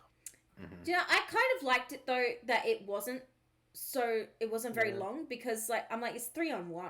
Like, he's rooted. We know going into this that he's rooted. Like, the fact that they took him down so quickly, I think, is realistic, because it's not going to take them 5 minutes to take him down with the 3 of them, because they're all very, very capable huntsmen and huntress. So, but Robin was kind of useless in that fight. I'm just putting that out there. The only useful thing she did was blow him up. Glow, glow. Glow, glow. Blow him up and kick him in the face. That's all she did. Yeah. We didn't actually get to see her properly in action. A couple of those arrows landed on Tyrion. But still, she fired like 5 total. Yeah, that was kind of all she did. So it's like, that was honestly like Crow versus Tyrion, and with like, those two kind of did some stuff occasionally. Yeah, it was literally just mainly Crow. It was a Crow and Clover fight, which I hope to see more of. Yeah, it was great to see Crow get his rematch with Tyrion, and like watching his face through that fight is really interesting because he's almost got a look on his face that's like, "Come here, bitch! Like I've got a bone to pick with you. You fucking nearly killed me the last time I met you." So I liked that Crow got to take the spotlight a little bit, and Clover's weapon was actually kind of useful against Tyrion because he was like hooking it around his tail and like tying him in knots basically and being like, nah, you're not moving. Just immobilizing Tyrion so that Crow could beat the shit out of him. It's really building up that diamond. It's really building up that dynamic between Crow and Clover. It's a really interesting dynamic between the three of them, actually. Now that they're not at odds with each other, Crow, Clover, and Robin LGB. Not anymore. LGB, as we call them. So, also, like, holy shit, is Robin accurate? She's a great shot, don't get me wrong. But she didn't do much else in that fight. She did blow him up and take down his aura and kick him in the face. And that's about all she did that was really useful. But I feel like as well, the reason they did it that way is so they weren't overcomplicating it for themselves, making it really difficult to coordinate 3 people actually being physically involved in the fight. So I think that was smart in the way that they handled it, but like she stood on the sidelines and shot bolts at him. There were very few times there were even 2 of them in the frame at the same time. Yeah. Like even when Clover had his like kind of moments of spotlight, Crow wasn't really in the fight. No. She was more of a distraction. Yeah, she was there to try and land a good shot, is what she was trying to do. Yeah. And she did. She did. He made a grave error catching that in between his teeth. I love the look on his face when it goes beep, beep, beep, beep, beep, and he looks down and he's like, oh, fuck! Yeah. And the way it blows up and his aura goes down, he's like, ha ha, goodbye. I saw that coming because he was always catching the bolt, and he caught the bolt within his fingers, and I go, that's gonna come out and bite him. Yep, for sure. Yeah. I just love like the callback to Blake versus Roman when she kicks him in the face. Yeah. I was like, oh yes, it's such a satisfying to just see him just get kicked in the face and knock the fuck out. I was nervous during when she went and kicked him, and then she was just standing with her back turned to him, because I was like, that was too easy, and then cutscene. It's 3 versus 1. Of course, it was too easy. I expected her to be backstabbed by Tyrion. If I was Tyrion, I would have just bolted, been like, "Bye, Felicia. I'm sorry." Or that. But he didn't. So I think he's too clever, though. I mean, they're not going to hang on to him for very long. Especially now that he's seeing the discordance between Clover and Robin and Crow. The way that Robin and Crow looked at Clover after they heard Ruby on the intercom, they were like, I'm gonna kill you. Like, their faces simultaneously were like, did you know anything about this? And also, if you knew anything about this, we're going to kill you. So I'm not sure if Clover looked surprised that about what he was hearing, or surprised that Ruby was telling them. I think he was just he was surprised at what was happening. Yeah. Because like, and that's why I'm like, I have a little bit of hope for Clover, because he wasn't in the room, he didn't see everything. Like, I feel like he'll just be confused. Yeah. As to what's happening, and that'll give him like at least pause to consider what's happening. Mm-hmm. But he's the most militaristic of the group too. Surely he can't agree with this though. Like, I feel like after everything that he's seen down in Mantle, surely he can't just blindly follow that order. Especially because Crow and Robin will now essentially hold him hostage. So I feel like he just won't really side with Ironwood at this point. I think he's the Hail Mary that will maybe there won't be so much of a confrontation between Aesop's and Ruby. Like he will just come in and calm the tensions down. Mm, yeah. Possibly. He is the leader of Aesop, so maybe Yeah, that's but how they just go. he's pretty far away from that Yeah. situation, though. Yeah, it's a little far at the moment to be of any help. Yeah. I feel like That's a why I conflict. feel like Yeah, go ahead. I feel like Ironwood will try to contact him about whatever he wants him to do, because like obviously him having the other Aesops there was kind of, I mean, not necessarily to arrest Team Ruby, but like, you know, that's kind of what their objective is right now. But then like, what is Clover's objective gonna be? Yeah. In everything, like, is it just gonna be secure Tyrion, or you know, I doubt it's gonna be arrest Robin and Crow. So Yeah. like, Marrow is also, I just don't know how he'll fit into. Marrow's a wild that's card happening. here. In this chapter, he looked conflicted as hell about these orders he was getting from Ironwood, and especially because I feel like he's been the closest to Team Ruby out of the Aesops. He looks conflicted. I don't think he's just gonna blindly follow this order. I think he's not necessarily going to switch sides because they're all on the same side. James is just an idiot. But he's causing conflict. And this is the thing. He knows what Salem's goal is. Salem's goal is to divide them. And he's playing right into her hands. And I'm like, how do you not see that you're doing this? You've literally, like, you've been called out on this several times. And you're still doing it. Stop it. It's so frustrating. You should have told Ironwood to sit. Stay! Sit. Hold on a second! I feel like Meryl's going to stay on the Aesop so Ruby can escape. I think he might team up with Team Ruby. I don't think it'll happen right away, but I think he's going to have to pick a side, and I don't think he's going to pick Ironwood's side. I think he has also more of a personal connection to what happens to the people of Mantle, being a Faunus and a citizen of Mantle himself, a former citizen. But like citizen of Mantle. The reason I'm worried about him is because he saw Salem. Like that's why I'm worried about all of the Aesops, because they saw Salem and they were horrified.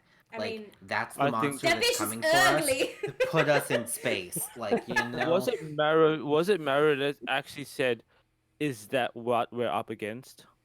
So he said that's Salem, and then Harriet said that's what we're up against. I think. Okay. Yeah. But yeah, they haven't seen her up until this point. Everybody else has. So.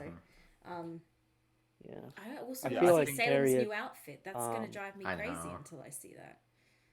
I feel like Harriet's all for like good soldiers follow orders, and we always obey orders and don't think about it.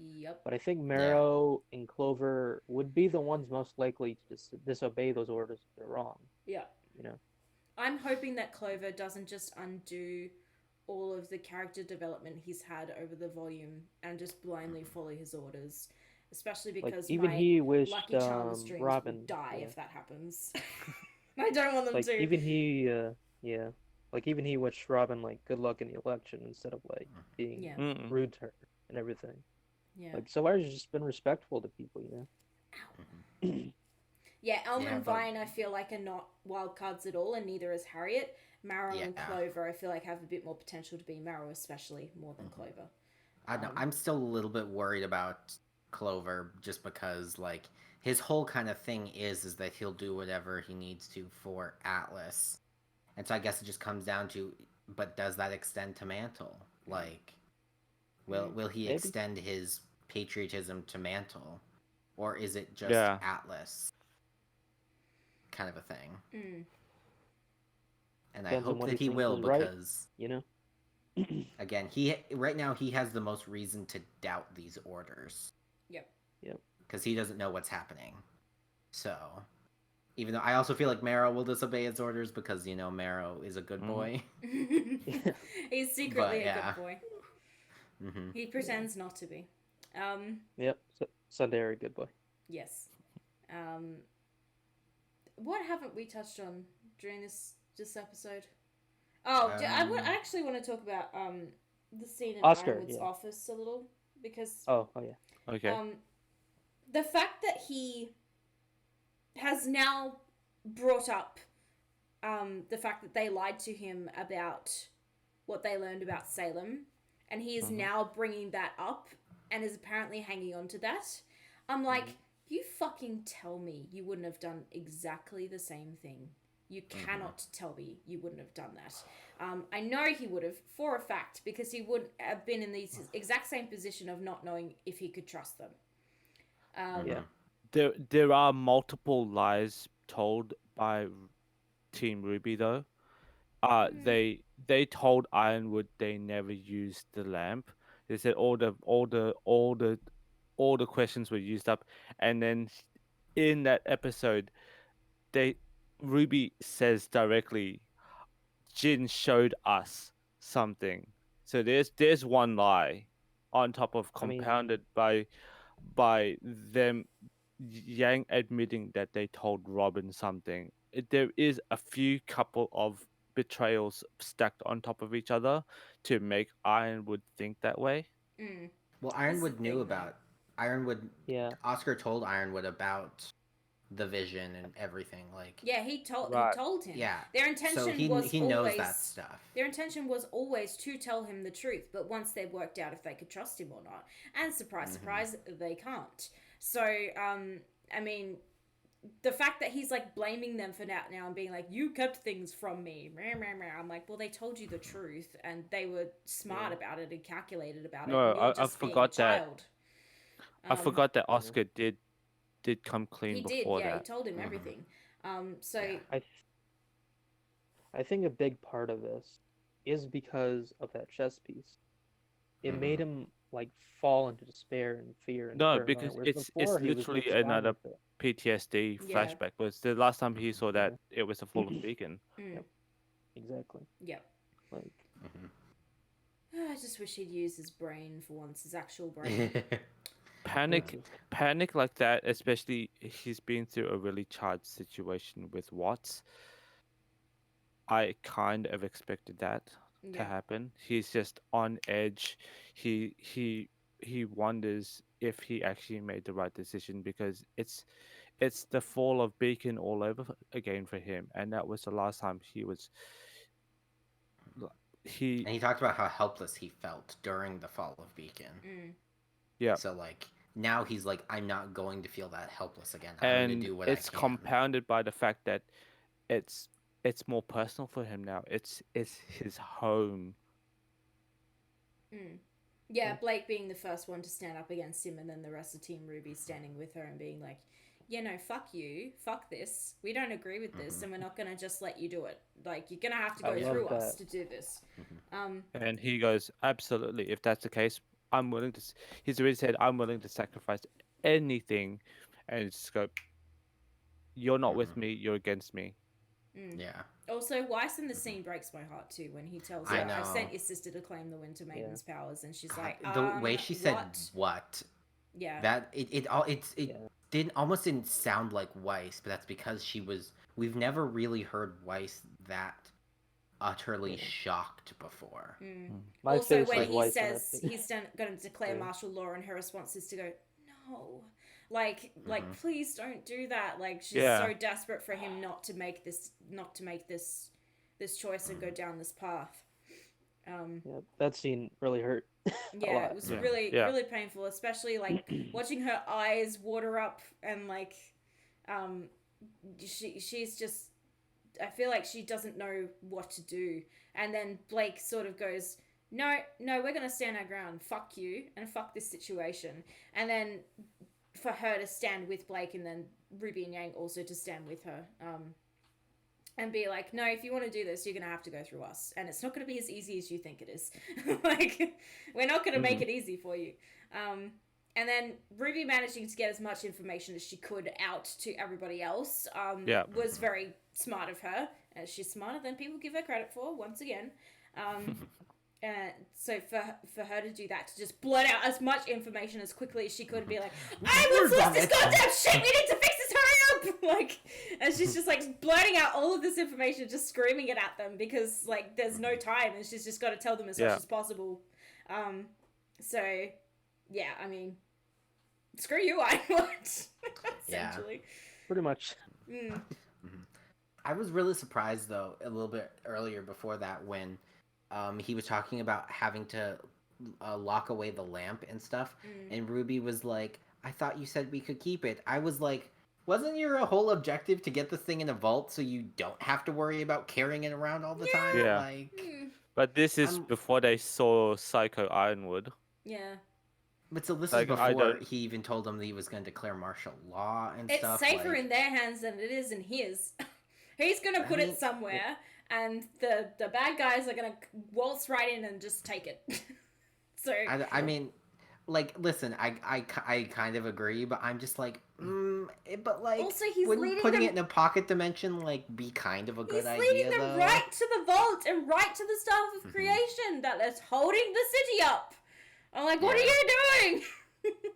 Oh, he's such an idiot. Oh my god, he's so short-sighted, and it's really incredibly frustrating to watch because we can see that he's playing right into her hands despite all of his talk about how he doesn't want to do that.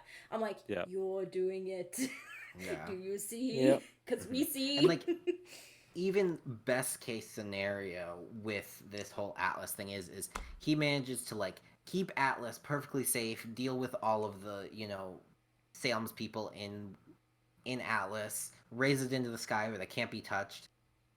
Great. All you've done is Salem just gets to destroy the rest of Remnant, and you're in your little blimp in the sky. And that's what they're saying to him, like, you would be leaving Mantle and the rest of Remnant to die to save yourself and your city. Fuck you. Like, we are not here for you and your city. We are here to save Remnant. We don't care about you and your city if that's what it's going to cost. So, yeah, essentially.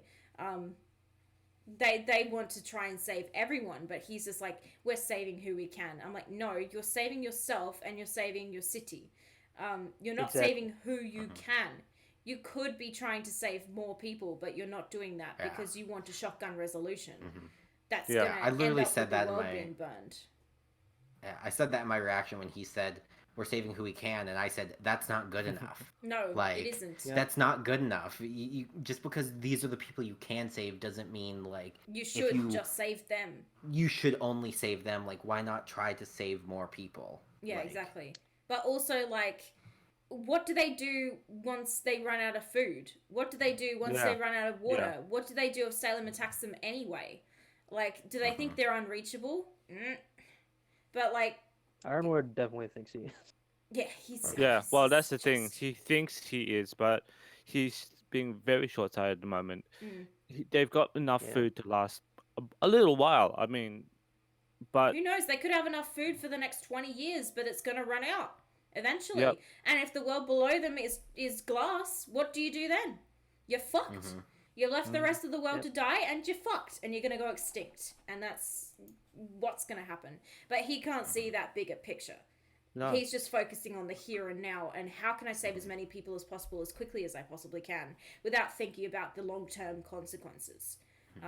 Yeah, exactly. And, like, he also declaring martial law, he will turn people against him. So, like, even if you put Atlas in the sky, who's to say that then Atlas doesn't erupt into civil war over this weird militaristic move and all this stuff? Like, what happens when they start rationing the food and cutting there's off so power much that supply? he doesn't see with the problem with this. That it's like, you think this is a good idea, but it's really not. Like, all you're doing is just trying to be like, I'm scared, I'm going to my room. Like, yeah, exactly. What if the people of Atlas don't agree with what he's doing? What if what if some of them actually want to help the rest of the world? What if they revolt against him and it's just him and a city full of people that hate him trapped in the sky? Like, you're not thinking any of this people through. To fall in line. Yeah. He's not thinking any of it through at all. And I'm like, whatever happened to, like, you know, if we do this together, and like, if Salem's gonna burn the world, do you really think she's never gonna come for Atlas? She will, because she'll find a way, and she won't stop until she finds a way. So she'll just Minecraft block her way up to it. What's the world height? 256 now? Yeah, so he's just infuriating in his short-sightedness with this entire situation. I want, like, I want Crow to like grab him and shake him, like, stop being stupid. Yeah. Right. Yeah. He needs someone like Crow to tell him that. He needs Crow to grab Yeah. him, shake him, and be like, "What are you doing? You're a stupid dickhead." Yeah. He needs a good punch across the mouth from Crow. That's Yeah. what he needs. I want to see the he needs reverse another image. hug. The He needs a reverse punch image and then Yeah. of episode 2. Yeah, he needs somebody like Crow. Actually, he specifically needs Crow to charge Yeah. in there and be like, "What the fuck are you doing?" That's what he needs. Yep. Either that or he needs Oscar. Oz. Yeah. Yeah. Right. If Oz were to come back now and Yep. and dispute James for what he's doing, I think that would be one of the only things that could possibly stop what I think you hit the nail on the head. It's a perfect time for Oz to come back. Where the fuck is Oz? Like, literally the world is falling apart. Where is this bitch? Okay, now would be a great time. We need you. Well, that's the thing. Like, we haven't seen Oz for quite a while. Over a volume. Cute boy Oz, save our Iron Dad. Ugh. Oh shit! Has it really? Oh yeah, it's been that long. It's been over a volume. He disappeared in chapter 4 of last volume. Yeah. He briefly reappeared in chapter 12. Yeah. But like, barely. You know, that was as a voice. At this point, he just might be fully absorbed in Oscar. Like, this is the thing though. Oz isn't aware of what Ironwood has said because Oscar wasn't present at the time. So he's once he becomes aware of the situation, he may resurface. yeah. So And he probably didn't even hear Ruby's message. No, probably because I doubt, Neo let him keep a scroll. Yeah, if she has him, yeah. I don't think Oscar's in contact with everyone else at the minute. No. Yeah, so Oz is not aware of the situation. Once he becomes aware of the situation, I feel like he's obligated to step in. Because what James is talking about doing is stupid and crazy. Yep. And it's not what Oz set out to do either. Oz does want to save the world from Salem, if he can. And that has always been his objective. He hasn't been very good at executing it, but that has always been his objective. In fact, he's awful. You know what? Oz can stay where he is. He just makes things worse. We just need to show for a couple seconds, say some good stuff, and then leave again. Yeah. I equate Oz to being a little bit like a Dumbledore situation. He knows everything, but he just doesn't tell people anything. He doesn't trust the right people, and he trusts the wrong people. Is the trouble. The fact I come back to the conversation between Crow and Ruby. It's like Oz only trusted himself. Yeah. He managed to turn everybody who trusted him against him by not trusting them back. And it's like, you need to not do that, mate. There's a lot of information that Oz holds that would have helped the situation if he had said it. But he didn't. And now, conveniently, he's not there to say the things that need to be said. Yep. Pretty much. So, possible Oz resurfacance at some point. Hopefully. Because I feel like either him or Crow need to smack Ironwood upside the fucking head. Imagine if we got Ironwood versus Crow. Although Ironwood's kind of injured I don't now, foresee Ironwood doing much fighting right now. No, not at the minute. Also, where did he get that splint from? That just apparated out of thin air. The splint and the bandage. It just he just had it on in Amateur Arena. I was like, where did you get that? What? No. He he was back in his office at that point. The office, yeah.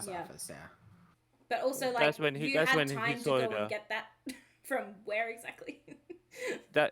Because he walked into his office and saw the chess piece. So no, there is a little bit of time, and I think it's going to be explained. I think it's going to be explained what's happened to Watts during that sort of time skip as well, because there is, as far as we know, Emily is quite a fair distance away from his office. Yeah, it's a few hours away, as far as we know. By truck, anywho. By airship, maybe not so much. We don't know how he got there, so.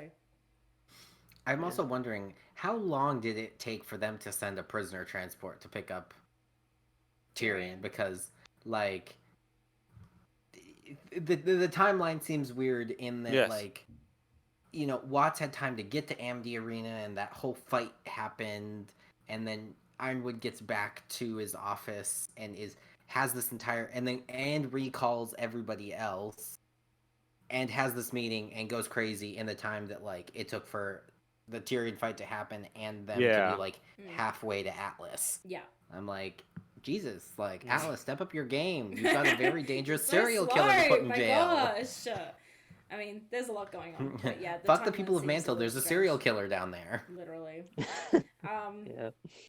But yeah, it's there's going to be a lot being squeezed into the next 2 chapters. I'm very afraid for chapter 12 in particular. The title is With Friends Like These. And the description says, you know, Salem's forces are drawing near, and, like, there's going to be conflict between Aesop's and Team Ruby, and, like, the runtime's 18 minutes. But the amount of teasing by the Kruby this week, who was it that said there was a shot that they got to work on in chapter 12, which is their favorite shot they got to work on in the whole show, and we're going to Bath, quote unquote. Oh, so I was really? Like, yeah. She said, y'all are going to Bath. And I was like, what does that mean? What do you mean we're going to Bath? Is it going to be disgusting? They say stuff like that all the time. They do, but I'm like, is it going to be gross? Like, is it going to be disgusting or confronting to see? Oh, no. The official Ruby just tweeted something. Oh, no. Oh, no. Oh, no. I'm putting this link in the chat. No, it isn't. It isn't a spoiler. Okay, I was like... But, it's very... concerning. Everybody's gonna have a look at it. Yep. Cory's fucking eyes. Oh no. Oh no. Detain on site. Oh no. For those of you who aren't looking at the link, there's a Twitter post that's got a wanted poster for Ruby, Weiss, Blake, Yang, Crow, Jean, Lai, Ren, Nora, and Oscar. Detain on site. That's not good. Jesus! Arnold's tweet. Fuck! God. So, I think I'll know how Volume 8 will I just go. retweeted it with the Boopcast Twitter if you want to have a look. Oh, Jesus Imagine Christ. if, like, they're on the run from, like, Atlas police all next volume. The fact that it says detain on site, though, kind of gives away the fact that they haven't actually been arrested. They did escape. Yeah, well, so... that's pretty obvious. Well, that yeah, we kinda, just saw it. I was just on Twitter and saw it. That kind of spoils They didn't that. get arrested then. They've escaped. I mean, because it says detain on I mean, site. No. I didn't think they would. No, I didn't think they would either. Hi, Larissa. They say hi. Hey, Larissa. Hi. This is what happens when you live with another Ruby fan who also podcasts. God, I'm so fucking anxious about tomorrow. Well, this kind of spoils that something has to happen within Aesop's, and they obviously escape from Aesop's, or else why would they put up the poster to say detain Team Ruby? That also kind of gives away the fact that Ironwood doesn't have Oscar either, because why would he be on there? Yeah. Yeah. I mean, listen, it was kind of a everyone is retweeting this. My timeline is filled with this poster. It's everywhere. Cal, Arnold, Dan, fucking Liam. Everyone is like, everyone's retweeting it. Jesus. 1, 2, 3, 4, 5, 6 in a row. I can see 7 on mine. Cal says if they wanted, it means they escaped the office and ran from the Aesops. Yeah, essentially. Yeah. Okay, so we know a little bit of information about what's going to occur in the next chapter, which is interesting. Thank you so much, Team Ruby, for dropping that right now. Good lord. But also Crow's on that list, which makes me nervous, because I'm like, shit. But Robin isn't, interestingly. But Robin isn't, yeah. Crow's on there, but not Robin. That is very interesting. Again, could be a misdirection. Yeah, I feel like it could potentially be just because, like, hey, these are our main characters. Be scared. Like... Literally, like, be afraid. Be very afraid. These 9 people, fucked. In jeopardy. Yep. In very real danger. But yeah, oh my god, if they do anything to Blake, I'm gonna incite civil rebellion against the Kruby. If they hurt one ear on that girl's head. The other thing that has me confused about this detain on site thing is I was kind of under the impression that basically the rest of the volume would take place inside Atlas Academy. Like, I didn't really see them, like, leaving. Yeah, I figured they would No, have I to figured leave. they would leave. Surely. They'd have Yeah, to. Well, I mean, because but the maiden lab is in Atlas Academy, and Oscar is probably still in the academy. I don't So, know. like, I'm like, I think that I kind of figured that it would be mostly still inside. I think we should just blow up the academy. Yeah. Just blow it up. Yeah, just get rid drop of it. Amity Wipe it off Coliseum the on map. it. Drop Amity Coliseum on it. Yep, wipe it off. Oh wait, but then there goes another tower. Yeah. Yeah. And So- they just need to put the global one up. It's fucked anyway. Who cares? No one So will the miss maiden Atlas. in the academy, or is she in another hospital somewhere in Atlas? She's beneath the academy, I think. Okay. Yeah, but Yeah, because Ironwood communicated.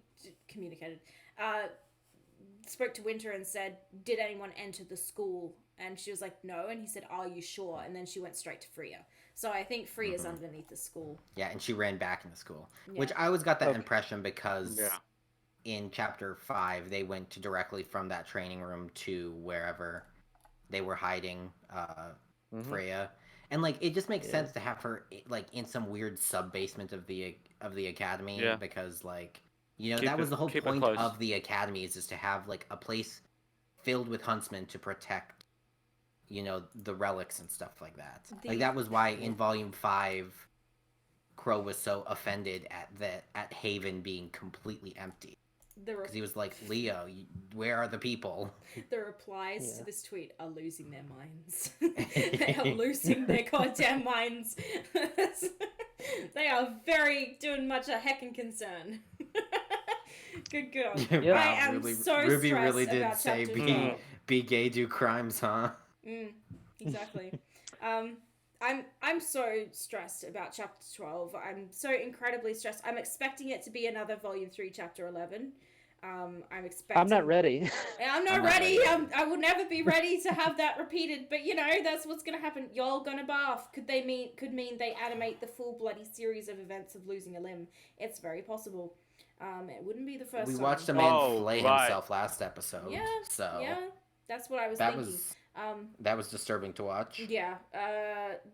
I'm so anxious. I'm kind of glad I'm doing a 24-hour stream because then I don't have to try and sleep before this episode comes out. Because there's no Lucky sleeping you, huh? necessary. I just have to be anxious until 3:30 and then watch it.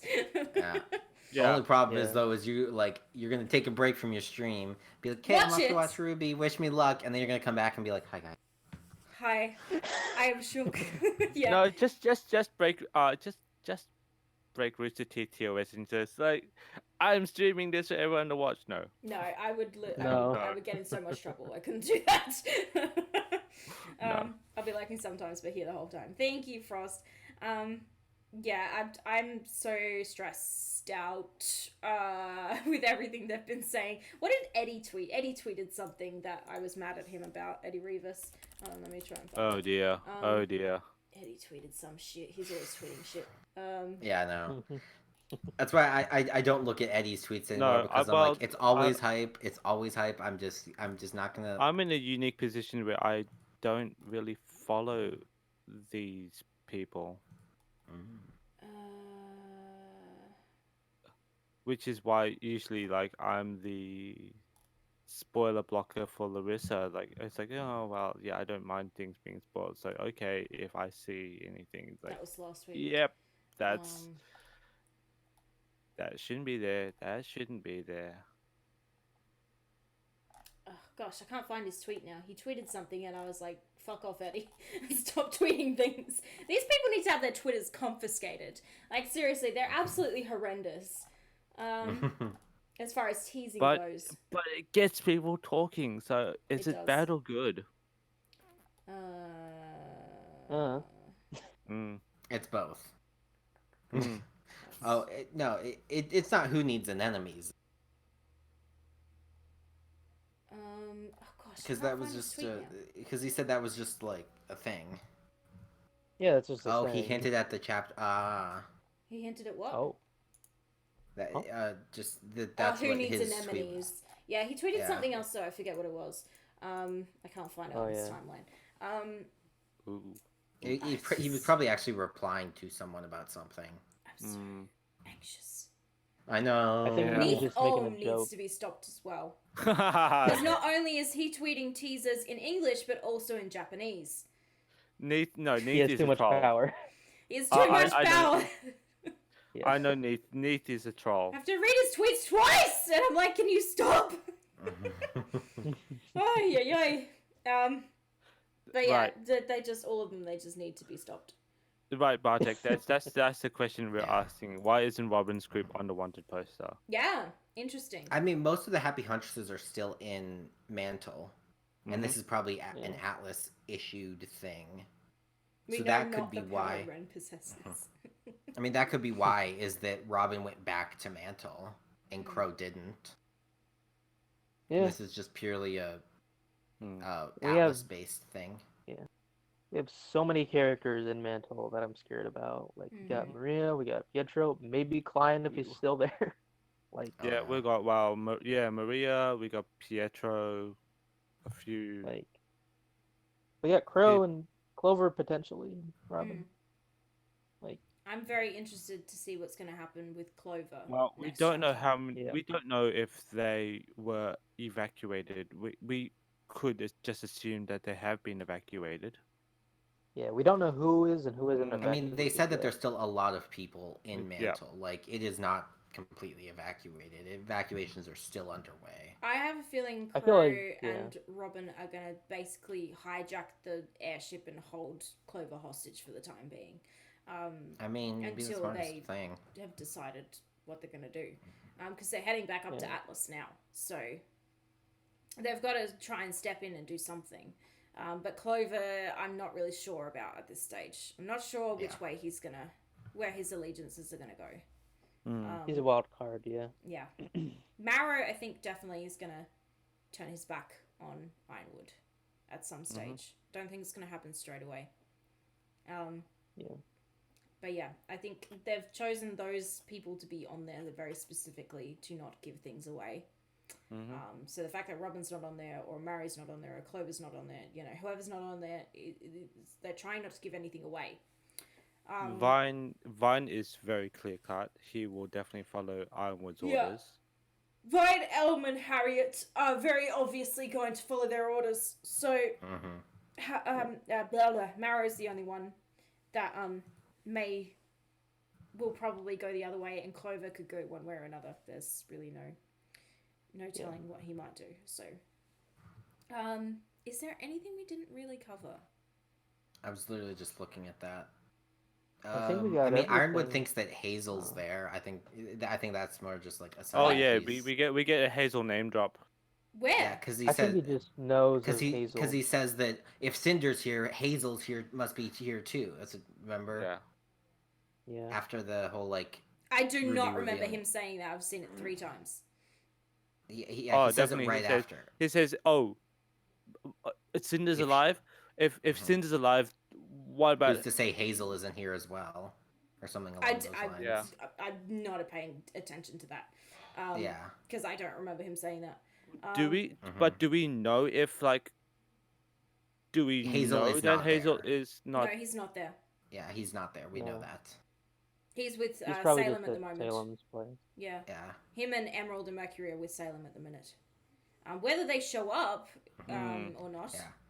Because that thing is, they're under the assumption that like Cinder somehow returned to Salem, and Salem sent her there as well. Whereas the reality is that she snuck in herself. Like, this is the other thing. They think Cinder's all a part of Salem's plan, and she isn't. She's not. She's just come in and taken credit for everyone else's work. But Cinder and Neo aren't aware that Salem's on her way either. So they don't know about that element, because Cinder's like trying so desperately to get the lamp to bargain to Salem with, but Salem's coming to get it herself. So that's another thing that freaked me out in this episode is that James said, the timeline has changed, just like Cinder did, and I'm like, oh, I don't like that. Like, I know that it's just like to draw some parallels between them, but like when that happened, I was like, oh, I don't like that. And he says that immediately before going and staring ominously out the window at his reflection as well, which is exactly what Cinder did. So I'm like, yeah, major parallels there. At least his reflection is the right way around. Yeah. Shout out to chapter whatever. I don't remember, 9, I think, 10, whatever. Whatever it was. 10, yeah. It's all blurring together at this point. I'm so I know, so it really stressed. is. So stressed. Don't want anything that's about to happen, and it's going to happen anyway. So, yeah, I'm definitely getting major Volume 3 vibes for the end of this volume, in that I think it's going to have similar sort of progression in that. And that's exactly what I'm afraid of, because you know me, Volume 3 affected me greatly. Affected all of us. We're all traumatized by Volume 3. Nobody wants that to happen again, but it's going to. It's going to. It is going to. It's going to. It's got so many it has so many parallels with Volume 3. They've been, since the beginning of this volume, they've been setting up the parallels. So, and they've done a phenomenal job at it as well. So, yeah, I mean, Chapter 6 was the turning point. Chapter 9 and 10 was where it all started to fall apart. And now, at the second to last chapter, we're looking at terrible, horrible things happening to the characters that we love, just like the second to last chapter of Volume 3. So, yay! Fun. Oh, man. We thought Adam was bad. This is worse. I mean, Adam was just scary. This is like terrifying. This is just because. This is world-endingly terrifying, honestly, because it's like, oh, this is so much worse than that. Like, Adam was just scary because, like, he wanted to kill Blake so bad. Like, now it's scary because it's just, like, Salem wants to kill all of them. Like, Cinder will never have a wanted poster because she changes her outfits every second she can. Cinder is the Padme Amidala of Ruby. Yeah. She's, like, changes outfits so quickly. It's ridiculous. True. She hitting her Rooster Teeth first free trial game hard with different emails. Well, like, that was the thing, even back in Volume 6, when they were showing her wanted poster, she was in her Volume 1 through 3 outfit. Like, you know, she's had 3 outfit changes since then. No, more than 3. Yeah. She's had a lot of outfits. I can't even think of, like, she had her original one, then she had the black dress at the ball and the black cat suit. Well, but that doesn't count. Yes, it does. Fuck off. Well, I said since her Volume 3. There's also the orange and green horrible bandage one from Volume 3. There's also the one from Volume 4. And then 5. there's... And 5. And then there's the clothes she stole from the girl that she killed. And then there's the parody outfit that she's in now. Have I missed any? Nope. 7 or 8 outfits. 7 in 8 volumes. 7 volumes. Some people have had outfits for 4 volumes straight. Yeah. Like... Crow had the same... Well, no, that was 4 volumes didn't straight. Change his outfit. That was 4 volumes straight. No. He only changed this volume. Oh, you're right. She had her paramedic one as well. Oh my god! She's had 8! I'm counting every single one she's ever worn. So, and the school uniform! And her flashback! That's 10. Jesus Christ. She's had 10 outfits in 8 volumes! Good lord! I think it's an allusion to Jessica Negri having so many costumes. I think it's an allusion to she's an extra bitch. And she's very pretty. She's very pretty. Yeah, no, she's had a lot of costume changes. You don't realize how many until you sit down and think about it. 10 outfits in 8 volumes. When Crow had the same fucking suit from volumes 3 to 7. Like, that's ridiculous. Yeah, well, I mean, honestly, it was 3 to the third episode of volume 7. Prom outfit, yeah, the black dress. Yeah. I don't think there's any others. I think that's all of them. Yeah, I think so. Until you think about how many she's had, you don't realize how many she has had. She's had so many. Yeah, so Oh, that's Cinder for you. So she's an extra bitch. Imagine if she rocks up next chapter in another outfit. Yeah. I'm gonna be like, really? Yeah. Yeah, she's now in a white gown because she's like, I'm here for my winter powers. Bitch. Neo's only had, the two, apart from the people she shifts into. Yeah. But yeah, most people have had either 2 or 3, 4, even 5. Nobody's had nearly as many as she has. No. She's had the most by far. Yeah, it's very interesting. I mean, she had like, over the course of like 3 episodes, she had like 5 different outfits. Yeah. Neo's had 3. She had the black and white one as well. Oh, and the paramedic one. Well, She said 4. that's her school uniform. No, the black and white girl with the pigtails and the green eyes. Oh, that one. We're talking about. I was still thinking about Cinder. Said Neo. Yeah. So she's had 4 all up. Yeah. So she's had a lot, but she's a shapeshifter, so like, doesn't really count. Did you say the Atlas like military outfit for when she saved Roman? Feck. Oh, and she also was the waitress girl. Last chapter. Yeah. So she's had a few. But again, she's a shapeshifter. Cinder is not. She's a shapeshifter. Cinder just has lots of outfits. She's disguised as an Atlas pilot and a Mistral pilot. When was she a Mistral pilot? When? I don't think she was. Mistral pilot? No. Yeah. Atlas definitely. Mistral. Volume 6, chapter 13? When she got the airship. She was kind of wearing something underneath her outfit when she changed. I thought she was only in see her... it for like a little bit. Oh, I thought it was just her old outfit. I need to go back and watch that again. I didn't see that. Yeah. But again, she's a shapeshifter. Cinder is not. Yeah. It's a completely different thing.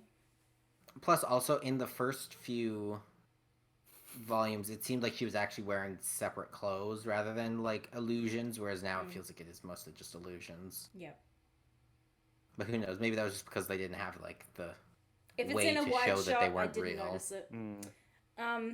But yeah, Cinder's just extra. That's why we love her. But love to hate her anyway. Is there anything in this episode we didn't cover off? I think we got absolutely every scene. I think that's pretty much all the crux of it. Predictions. Terrible things. Horrible things. Terrible things. Dismemberments, horrible things. Disgusting shots.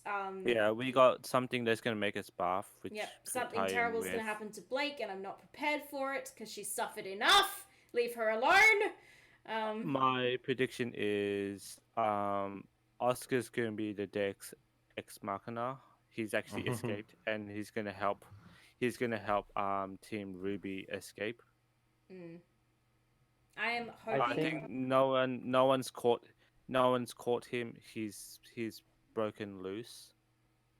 I'm hoping. He's the reason why they've got the he's the reason why they still got the lamp, I think. Yeah, I'm hoping that Clover makes the right decision. Yeah. Clover, I think they're gonna pull something on us. I think they're gonna pull something on us with the Winter Maiden. Do some kind of switcheroo because we're all expecting it to be winter. Mm-hmm. So I think they're gonna pull a fast one on us and be like, it's Penny or something. I don't think Penny's a candidate. She's I mean, if they use the aura transfer machine, just maybe, but like shove her aura in there. Why she's so fallible?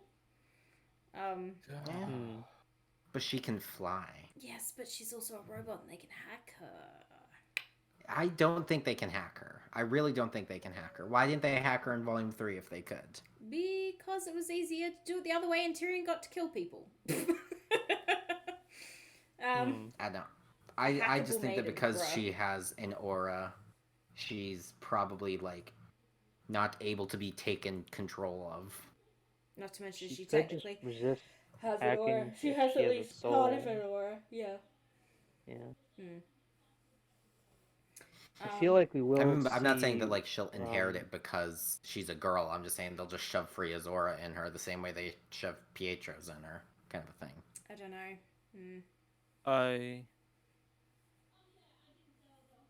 Yes.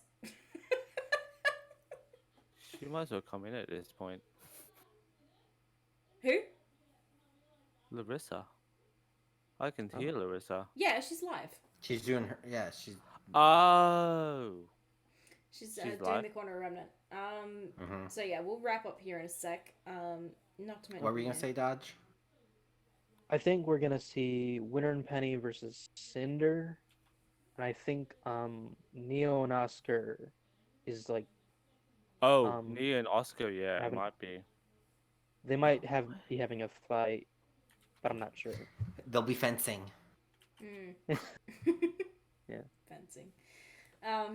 Yeah, so just terrible, awful things. I'm not going to try and think too much about it because whatever happens, I won't be prepared for it. It's not going to. That's why I'm not making many predictions because I'm like, I'm not going to it's like gonna it. be horrible. It's gonna be horrible, and I'm not going to like it. Yeah. Yeah. Basically. Agile resubscribed. Sorry, I didn't even see that. Thank you. Yeah, Agile resubscribed. Yeah, there that was a was few at the start, people yeah. earlier. Everybody dies. Just wipe them out. Everybody's yeah, dead. the show ends. Yeah, the show ends. Goodbye. That's done. We're done. 9 volumes? Who said that? They're doing a spin-off. Before the fall. Yeah. I don't think we'll see the end of Ironwood just yet. No. Yeah, I think Ironwood will probably end up I think he'll end up dying in chapter 13. Yeah. I think he's good to dying.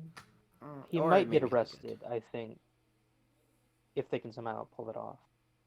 I don't know what the point of arresting him would be, though. They probably have to take him out of the equation. Yeah, that's the weird thing about martial law is how do you stop martial law? You don't. Yeah. I am the Senate. Not yet. So it's treason. Treason then. Yes, bitch, it will be treason because you fucking lost your fucking marbles. We need to pick them up for you. But anywho, we'll wrap this shit up. Thank you guys for joining us. If you are watching this on YouTube, I have no idea when this is going up on YouTube. Sorry, I'm a week behind, I know. But I am about to, for those of you in the chat, I'm about to do 24 hours of streaming. So 22 hours. This took up the first 2.5 hours. Took the first 2 hours. I'm streaming until 9:30 a.m. tomorrow. Good lord. Because I hate myself, and you fuckers got me to 1,000 followers, so now I have to do this. And Has all my fake accounts knocked off yet? Off. Probably not. I don't know. Actually, possibly it was over a year ago. Yeah, they were inactive by enough. now. Yeah. Yeah, I think so. That's probably why I lost a bunch of followers a while back. It's your fault. We Probably. Yeah, Wade's got a few too, but I think he uses all of his, so. No, definitely. Mine was just once off. It's just, yeah. Yeah, it was that one that got clipped and is apparently one of my most popular clips on the channel for some reason. But anyway, we're going to wrap this up. Thank you guys for being here. Thank you everybody for watching. Thank you. Yeah. Fuck. That's all I have left to say about Thank chapter you for 12. having. How soon is the Jackbox stuff? We are starting Jackbox at roughly 2 p.m, so in about 3.5 hours. No. Yeah. Less than 3. I can't count. 2 p.m. In about 3 hours. Yeah. In about 3 hours. Yeah, so Cory and I we're gonna do Stardew now. We're gonna do Stardew for about the next 2 hours, disturb and then them too much. And then we'll do Stick Fight with Larissa for an hour, and then on to Jackbox. On to Jackbox, yeah. And then later, Heather will be getting here at 2 for Jackbox and to play The Last of Us. I'm not sure if I'll be around for any of that because it is officially the start of Chinese New Year. I have a lot of preparation to do. Well, good luck with that. And happy Chinese New Year to everyone else. Lunar New Year as well. Yeah, happy Lunar New Year to anyone who's watching. Love Lunar New Year. It's my favorite time. But yeah, thank you everybody for watching.